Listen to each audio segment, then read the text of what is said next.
Bonjour, c'est dimanche de nouveau. Et ce matin, on va parler de quelque chose qu'on n'entend pas beaucoup de quoi, mais c'est très important dans le jour qu'on vit. C'est sur les visions et les rêves. Et cette semaine, je priais, puis le Seigneur dit, je veux que tu prêches sur le Saint-Esprit. Puis j'ai dit, OK, mais c'est tout ce qu'il a dit. Puis là, la semaine passait, et là, tout à coup, il a commencé à me parler de ça.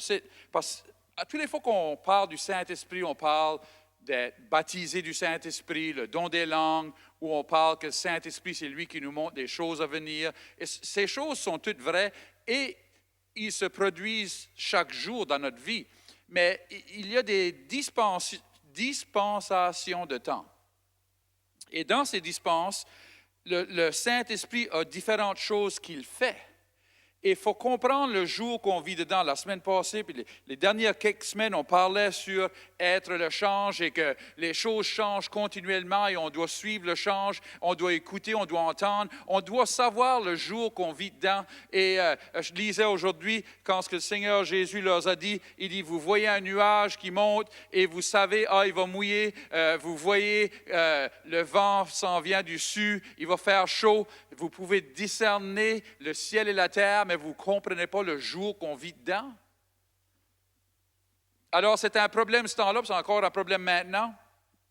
Ma prière, c'est que le peuple de Dieu puisse comprendre le jour qu'on vit dedans.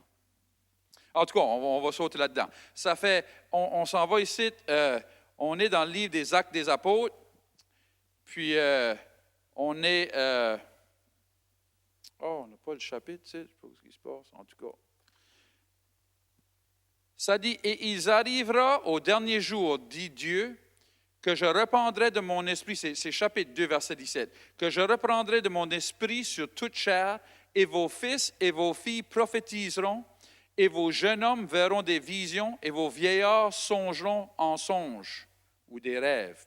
Et sur mes serviteurs et sur mes servantes en ces jours-là, je répandrai de mon esprit et ils prophétiseront.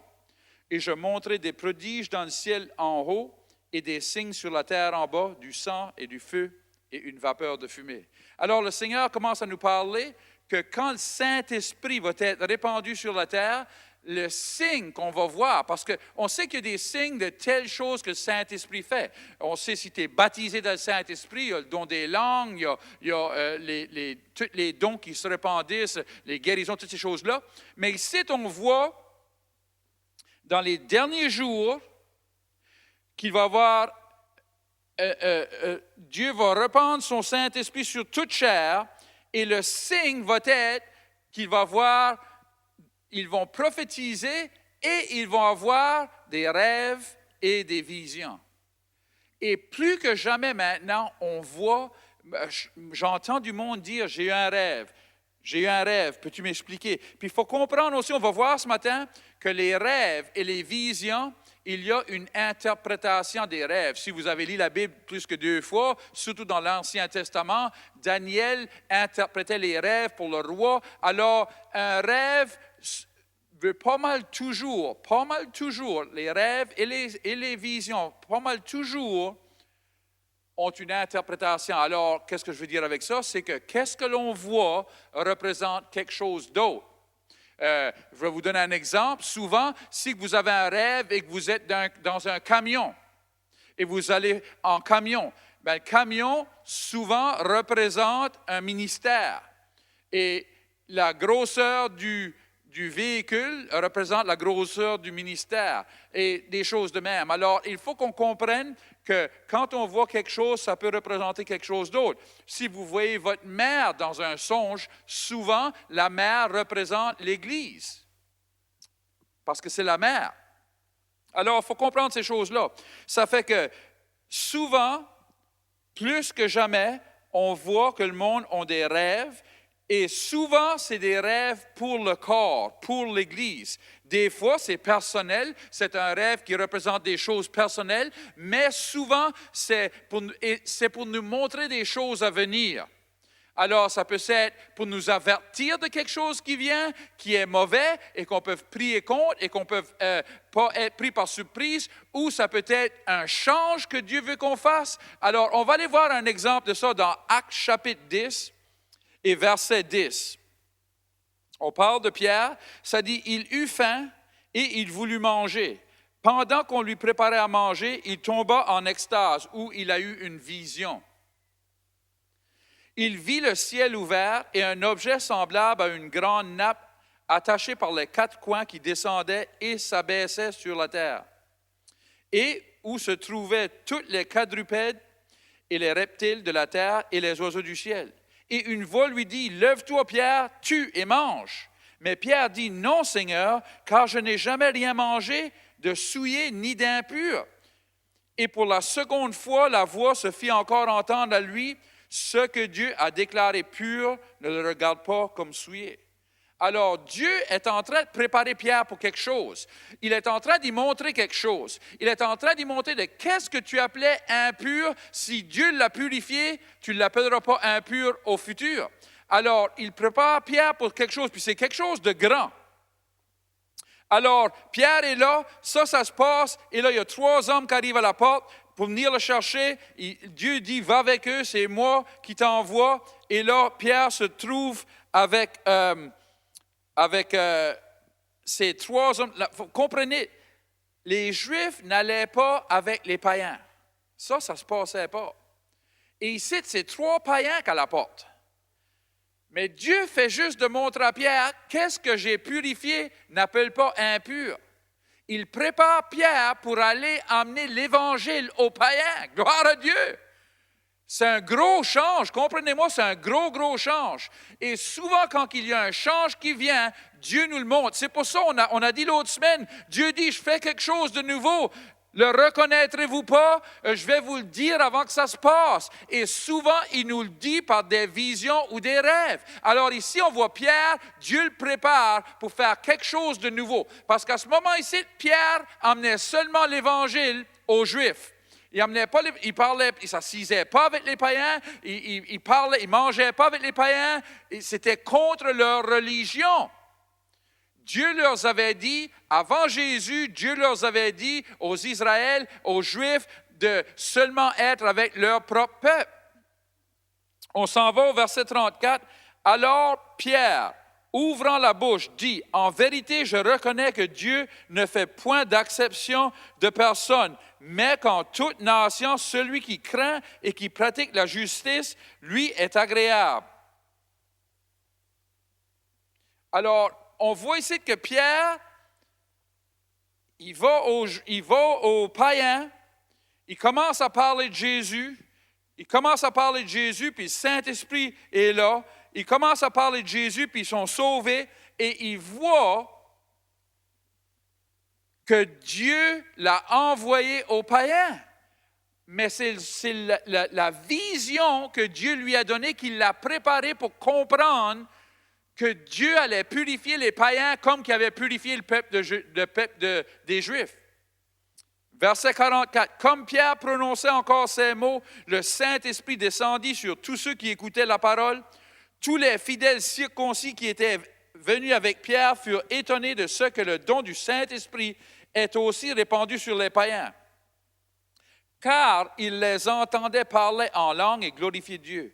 Alors Pierre dit, peut-on refuser l'eau du baptême à ceux qui ont reçu le Saint-Esprit aussi bien que nous? Et il ordonna qu'ils fussent baptisés au nom du Seigneur, sur quoi ils le prièrent de rester quelques jours auprès d'eux. On voit ici que Pierre, le Seigneur l'a préparé pour quelque chose de nouveau qu'il allait faire. Et là, Pierre s'en va là parce que le Seigneur l'a dit, qu'est-ce que j'ai appelé, qu'est-ce que j'ai purifié, appelle pas impur. Et là, Pierre dit, OK, j'y vais. Il s'en va avec eux, il va là, il commence à leur dire de Jésus. Boum, le Saint-Esprit tombe sur eux, il commence à prier en langue, et là, les Juifs ont vu la même chose qu'on a vu dans la chambre haute, la même chose que Dieu nous a donné, le baptême du Saint-Esprit est maintenant donné aux païens. Alors Pierre dit, si ils sont baptisés du Saint-Esprit, qu'est-ce qui nous arrête de les baptiser dans l'eau aussi? Alors il les emmène et les baptise dans l'eau, gloire à Dieu. Tout ça, ça n'aurait jamais été produit si Pierre n'aurait pas eu la vision parce qu'il aurait refusé d'aller avec ses hommes. Ça fait, vous pouvez voir que les visions et les rêves nous préparent pour les nouvelles choses que Dieu veut faire. Et souvent, ces nouvelles choses sont en dehors de la boîte. Gloire à Dieu. Ils sont contre notre religion. Moi, j'ai vu dernièrement que Dieu commence à faire des choses que je n'aurais jamais acceptées avant. J'aurais jamais... faut changer avec le temps, mais aussi, il faut écouter et savoir qu'est-ce que Dieu est en train de faire, où est-il en train de bouger et qui est-il en train de bouger avec. On est en train de voir maintenant du monde venir au Seigneur, être rempli du Saint-Esprit, et 2 semaines après, il parle comme quelqu'un qui a été sauvé 10 ans.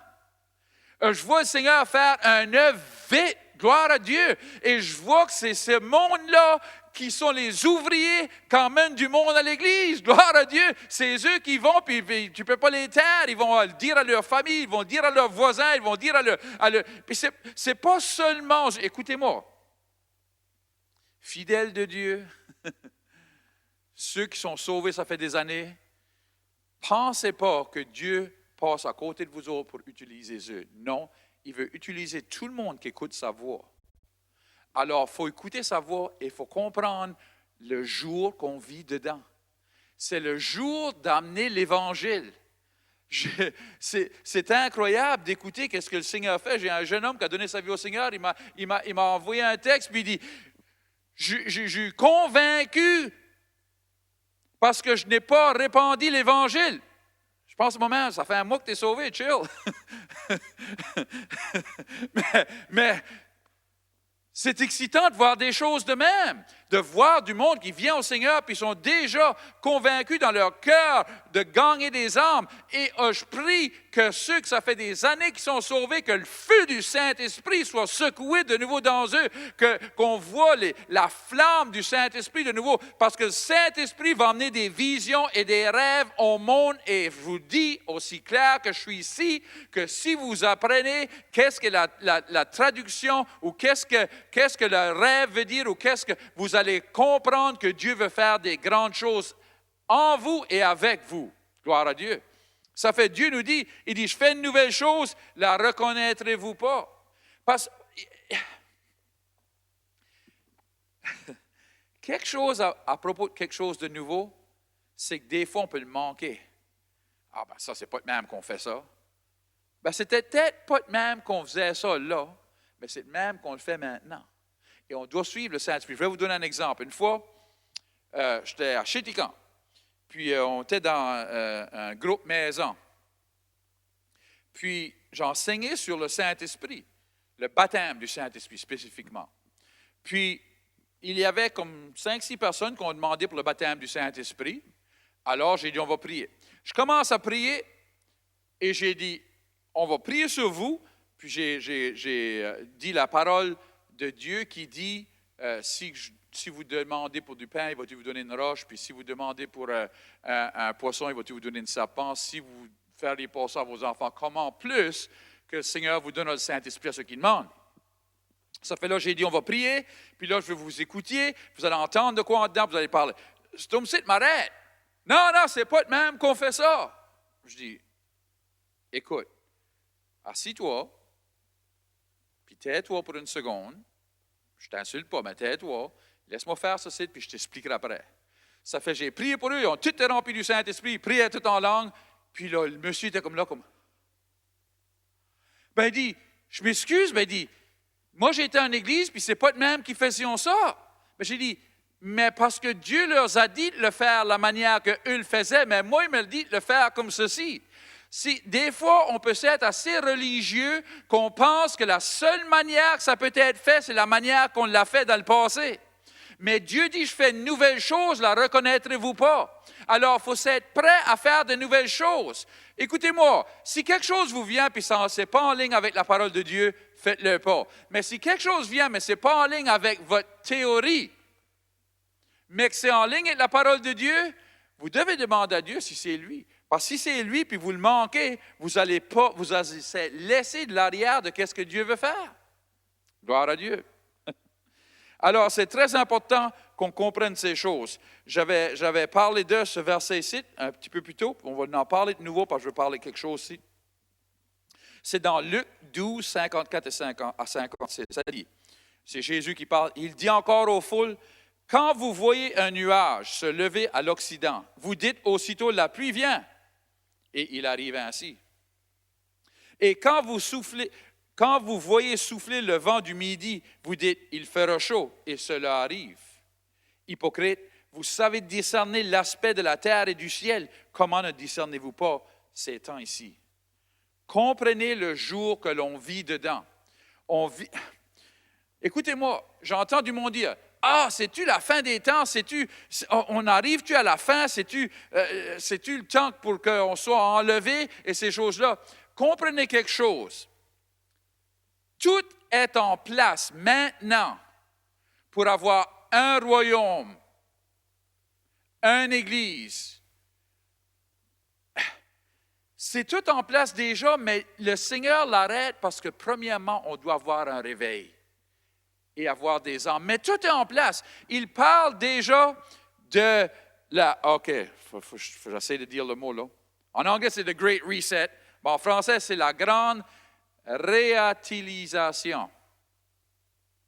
Qui veut dire, ils veulent tout prendre les systèmes de chaque pays de monnaie et les détruire parce qu'ils sont rien de bon et avoir un système mondial, un roi mondial, un système monétaire mondial, un système de religion mondiale, un système mondial. Ça n'en parle dans la Bible, ça dit que ça s'en va là. Ça parle des 10 rois qui vont venir et 3 rois vont tomber, et là, un roi va se lever. C'est tout dans les Apocalypses. Et c'est tout en place maintenant. Je prie que le Seigneur rouvre les yeux des chrétiens qui peuvent voir ça, parce qu'il y a des chrétiens qui demandent, ah, c'est-tu bien la fin des temps? Allô? Ça peut pas être plus la fin des temps. Les choses qu'on parlait de 10 ans, 20 ans passés, qu'on disait, ah, ça va venir, un système monétaire, c'est tout en place. C'est prêt, maintenant. Et ils veulent le mettre en place. Mais le Seigneur les arrête parce que l'Église va avoir son heure. Je vous le dis maintenant, l'Église va avoir son heure. Et on doit écouter et on doit marcher dans qu'est-ce que Dieu. Puis c'était un problème ce temps-là, puis c'est encore un problème à cette heure. Pourquoi qu'on ne peut pas voir les signes et les prodiges, les signes qu'on a vus? Jésus nous a dit, il dit, gardez dans le ciel, il dit, vous voyez dans le ciel qu'il y a un nuage qui se lève, vous savez qu'il va mouiller. Et il nous a dit dans l'Ancien Testament que la lune et les étoiles et le soleil, ce sont pour des signes. Je vous dis, tous les signes qui peuvent être dans le ciel ont été dans le ciel les derniers 10 ans. On a vu des lunes rouges, des lunes de sang. On a vu l'étoile de Bethléem juste quelques semaines passées. On voit tous ces signes dans le ciel, un après l'autre. On a vu dans le mois d'octobre 2 lunes dans le même mois. On appelle ça une lune bleue. Toutes ces choses se produisent dans le ciel. C'est comme si que le Seigneur dit, il y a quelque chose qui s'en vient. Pourquoi qu'on ne peut pas le voir? Parce qu'on ne garde pas pour. Mais moi, je veux vous dire, ça vient, puis ça vient vite. Et c'est le temps de gagner des âmes, gloire à Dieu. En parlant de gagner des âmes, si vous écoutez et que vous n'avez jamais donné votre vie à Jésus, vous avez peut-être à l'Église déjà, vous avez peut-être entendu parler de lui, mais vous n'avez jamais dit, Seigneur, pardonne-moi de mes péchés. Je veux vous donner cette chance aujourd'hui. Dans Romains 10, 9 et 10, ça dit que si on croit que Jésus est mort et ressuscité des morts dans notre cœur et qu'on le confesse avec notre bouche, on sera sauvé. Alors, si vous croyez, je veux qu'on prie ensemble. Seigneur, pardonne-moi de mes péchés. Pardonne-moi de mon passé. Lave-moi dans le sang de Jésus. De ce jour-ci de Jésus, je vais te suivre. Amen. Vous avez prié cette prière? Oh, on veut réjouir avec vous. Si que vous êtes alentour de la région de Moncton, quand on sera dans l'Orange, venez nous voir dimanche matin, 10h30. Si vous n'êtes pas dans la région de Moncton, vous êtes à quelque part d'autre, trouvez une bonne église et allez à l'église dimanche prochain. Que Dieu vous bénisse.